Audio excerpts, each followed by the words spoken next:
number 2. Alright, no crash so far. So, welcome everyone to game number 2 in this best of 3 between Capoch and Meomaika. With me is TheMista, as we do have Capoch on the north in blue as English, and down south it is Meomaika as Red Chinese on King of the Hill.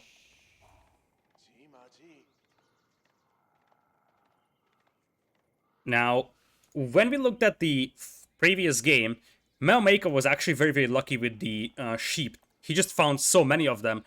And since the game crashed and they had to restart, Capoch will have a chance to find a lot more sheep for himself than he did in the previous game. Yep, and we can already see that Meomaika hasn't found a lot of ships. And he's not going to find that many. Yeah, There's only 3 ships. Map the seems right to be side. pretty barren of sheep in general. There is a batch of 3 on the far left side, and there is 3 on the right side. He is going to find a 3 in the right-hand side corner, so that's a start. The bigger question is finding the sheep on the left side. It seems to be fairly consistent that the sheep spawn in these corners, so if either of the players knows that, they could just go straight for the corners and take it, because there's basically no sheep spawning here on the top of the hill. And it looks like Capoch is not going to go for the left-hand side corner either, so there will be some unclaimed sheep on the left side. Yep, and sometimes the ship also spawn close to the hills in the middle. Not towards the middle, but towards the edges. So it's not always exactly in the corner. The wood line is much worse right now for Meomaika than it used to be in the previous attempt where the game crashed. It's a front wood line, it's not so big, and it's also further away from the mill.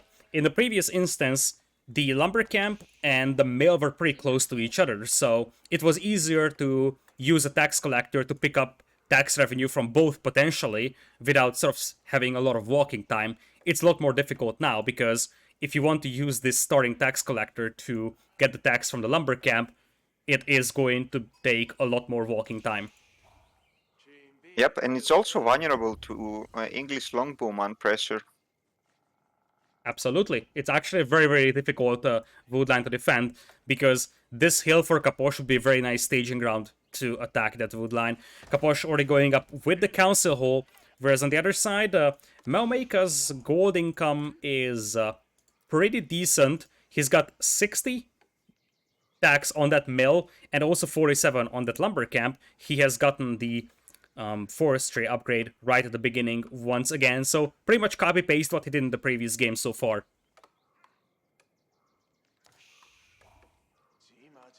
He's going really heavy on wood. I don't know why, but he's going really, really heavy on wood. There is an option that he might want to go heavy on the archer department, maybe even double archer ranges, and supervise at least one of them, because if you want to fight with archers against longbows, you need to have a good production, because the English will have a great production from the council hall. And I also don't like the fact that he's using one supervisor to continuously going right and left to get the taxes. What he could do is empower, get the taxes, and then go back to empower manually with both of them. So he wouldn't have lots of walking time, and he would at the same time empowering both of his storehouses. Exactly. He's using the automatic gathering, which means that the Imperial officer is taking the gold from the mill and then goes back to lumber camp. Now you could ask, why is it not taking the gold from the mill automatically again?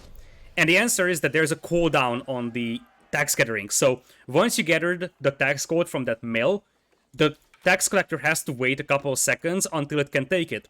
And the way that the game interprets that is that it's going to be unable to gather from this building, so it's going to go to lumber camp. This is why it's going back and forth. Okay, this is weird. Now he's going to Aida with 8 villages. That's going to be so fast, since the Chinese are also building fast. But at the same time, longbows are coming. Yeah, longbows are coming, and it's a very, very exposed Barbican of the Sun. If it goes up, it protects the gold mine. And since the Barbican of the Sun can house more villagers than a tower, it's very good to protect your gold mine with, even if you have a lot of villagers on the gold. But as you said, those first couple of longbows could be annoying, and honestly, those wolves are actually a saving grace for Meomaika because that slow down Capoch's advance. And apart from the gold mine, he's also securing the whole choke, so the whole choke point. So if Capoch wants to do some kind of a harassment, he needs to go all the way around, either from the left or from the right, and that's a long way to go. Especially if you consider that Capoch doesn't have a lot of mobility with the longbowmen, those are slow units, so that's actually a very, very nice Barbican of the Sun out there. As we do have horsemen coming in for Meomaika, a unit that received a buff recently to their pierce armor, but they also lost some HP. It seems that they became more efficient against archers early on, though. Do you agree with that? Against only archers, yeah, they require one extra hit, but these are not archers, these are longbows, and these guys have one extra damage. Looks like Capoch is looping around. Meomaika does not see those longbows coming in, so he could be in for a nasty surprise because 6 or 7 longbows could just pick off 1 or 2 villagers here without any problems. Meomaika still unaware of those longbows closing in. And I really like that he's supervising the stable. But I think that is how the Chinese player should play. Like make one production of everything, for example, and just like focus on one unit. And then stop making that unit and then focus on another unit. It's such a huge advantage to have. Now where is Capoch going? He's going all the way back home in here, so looks like he's giving up on the pressure. Meomaika is advancing with his horsemen somewhere. Where are the horsemen at? Where did they go? They're in. I think they're inside the TC. Yeah, they're. Ooh, What happened was that's clever. Capoch scouted the horsemen with his scout. That's why he's going back, because he knows that if those horsemen come out, all of the longbowmen will die. That's very smart, but also the mind games from Meomaika. Like, you see, he's housing all those horsemen in the town center. It's basically an invitation to raid that patch of berries, and he's like, okay, come in, get your longbows close, and then I jump on you with all my horsemen. Meomaika made 2 scouts. I guess he wants them. He wants to use them in order to scout things, Exactly. and maybe even tank some damage. Probably the most important thing here is acquiring targets, so the extra line of sight on those scouts helps so much tracking the army of Capoch, and Meomaika is able to spot the spearmen thanks to them, and you see he's immediately turning back. He knows exactly that the aggression is coming from the right side. Yep, and suddenly the horsemen are not that effective. That HP nerf plus the spearman buff, it actually makes spearmen so much better. Especially if you consider the fact that longbowmen have those palings, and if you manage to place good palings just before the charge, that leaves the horseman with only 100 HP. And the thing is that Meomaika is forced to be defensive over here, so Capoch can secure a map control as he's diving in. That's 1 villager down, 2 villagers go down over here. The officer will survive. A 3rd villager might actually lose his life over here as well. The horsemen not fighting just yet, waiting for the archer reinforcements to come in. But that's all the food gatherers from Meomaika going idle. And we have archers from Meomaika. And I think he can take this fight. With 6 archers, he can take this fight. There's not that many spearmen. There is some scouts, as you said, to soak up the arrow fire. Looks like Capoch will focus them down. No palings from the archers. And it looks like the archers will be able to focus down the spearmen. This is a great fight for Meomaika. All the spearmen go down quite rapidly, and now the horsemen can start focusing down the longbows. I would love to see palings on inside the berries. Like, you know that you're gonna lose this army. As soon as you go behind enemy lines, this army is going to die. It's not big enough to win you the game, so it's going to die. So, if he just placed his longbowman next to the berries, placed the palings, then he would be able to get a really, really favorable fight. But right now, the fight, that was a slaughter. That was a slaughter indeed, and while he killed 2 or 3 villagers out here, he also lost a massive investment into his army, and now it is Meomaika that does have a pretty sizable force here, so he can launch a counterattack. Capoch has a force of spearmen and archers back at home. already transitioning into farming eco, just now grabbing a blacksmith. Whereas for Meomaika, he will soon need to get some additional food eco going because his only source of food right now are the berries that are running out. And if you take a look in Capoch base, the wood line is over. And where is the next wood line? It's so far away. It's on the right side. It's so easy to raid that.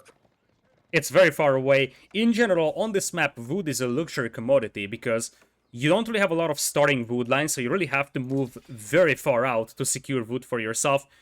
There's a massive patch of wood on the left side for Meomaika and one on the right side for Capoch, but as you said, those are very much exposed and raidable. And I'm really interesting to see how Meomaika is going to follow this up. I think it is a mistake to stay in H2 with Chinese, and I think cleaning that army should give you the opportunity to be slightly greedy and do the tech up. He does have a decent amount of resources in the bank, so he could think about that, or he could go for the Song Dynasty as well if he wanted to. But it looks like we're seeing neither. He's just queuing up more horsemen, also a couple of scouts being added, but this is what I was referring to. He's out of berries, so now he has to move out with all those villagers to the hunt, which is extremely risky. If Capoch sees that, that's a slaughter.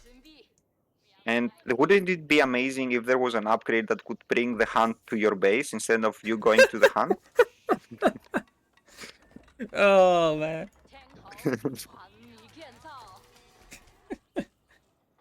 Yeah, it's indeed would be so helpful for Meomaika to just bring in this hunt, especially if you consider that he could drop it off at a supervised mill and even get the extra food. Here comes Capoch, that's -1 villager, -2. Meomaika was a little slow to react. 3 villagers fall on that otherwise depleted wood line. Both of the players have an issue with the wood line. Luckily, Meomaika has a wood line next to his hunt and the berries, so he only needs to defend that area. I would love to see some walls on the right side. Like, there's only 2 small choke points, so with a wall, he would be able to defend all of those places. If we take into consideration that there's a barricade of the sun in the choke point in the front. Looks like Meomaika is moving to the far right over here.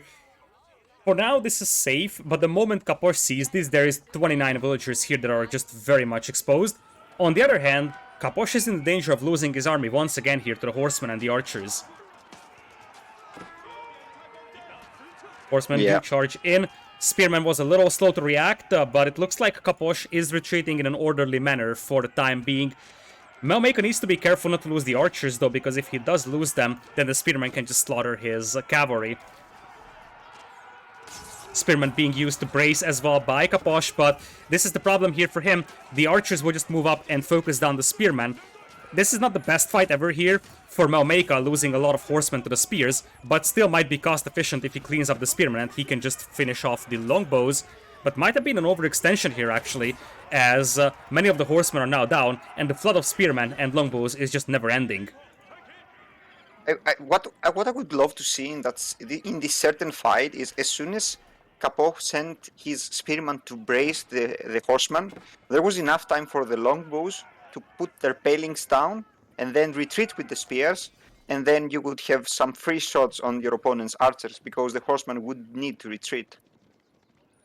37 villagers right now for Meomaika. Capoch is at 42, so those villager kills did have an effect. And remember that we also have farming for the English order with plus 20% gather rate. So currently the economy is probably better for Capoch over here, but neither of the players are close to getting up to Castle Age. Yep, and I'm wondering why Capoch is not transitioning into men-at-arms. Like, a few men-at-arms in this type of fights against horsemen and archers would prove so much, such a good unit, would be such a good unit to have. Indeed, it would be, because you're mostly up against archers and horsemen. Men-at-arms against horsemen is a relatively even fight, and the archers can't do much against the men-at-arms. Although it's pretty expensive for Capoch, so there's probably the reason why he's not switching. Looks like Capoch is looping all the way around here, but he could easily find his army trapped at the back of Meomaika's base. I was about to ask about the armory upgrades, and I just realized just now Meomaika is getting the +1 armor on his horses. Yeah, he didn't have a blacksmith for a long time, whereas Capoch did have it for some time now, and he does have both the ranged attack and the ranged defense upgrade.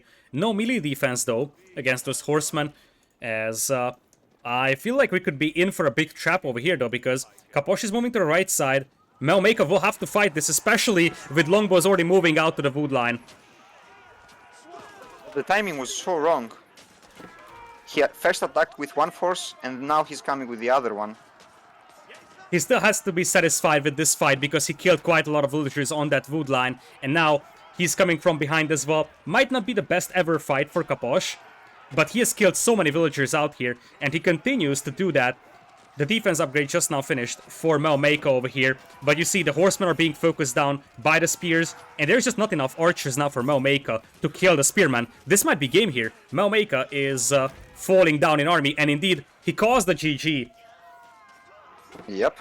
I think the walls, Lidakor, the walls. If there were some walls protecting the top side, he would be able to turn the game around, because half of Capoch army was behind enemy line once again.